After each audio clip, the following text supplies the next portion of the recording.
It's October 2nd, and we have version 74 of Descript.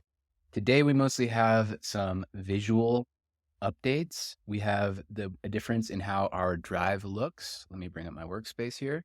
You now have the option, first of all, if you see this top video in my workspace, there is a small thumbnail there.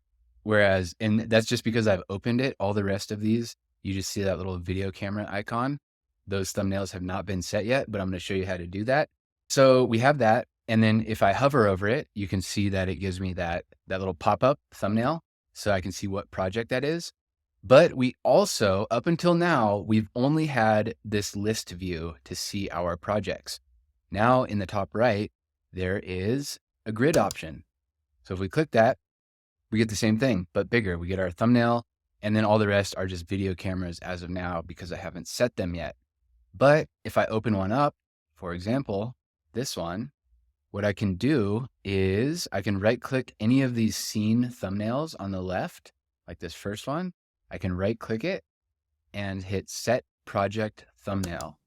And nothing happens within my project, but when I go back to my workspace view, look at that.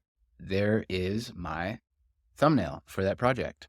So pretty cool little quality of life thing there. The next one is flexible options for ignored text. So now when you ignore a section of text, when you hover your mouse over it, there's an option that'll pop up to undo it or to delete it entirely if that's what you want to do.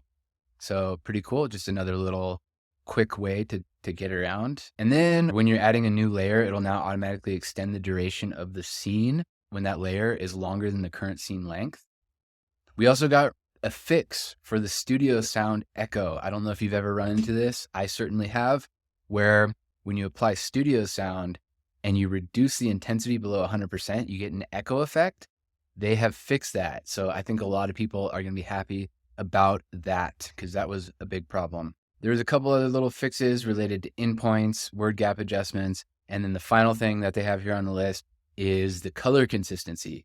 Before, you would see one thing on your canvas in your editor, and then when you export or publish your video, your colors are a little bit different. So they're saying that they fixed that, where that mismatch is now corrected, and you're going to get a more consistent color between editing and publishing.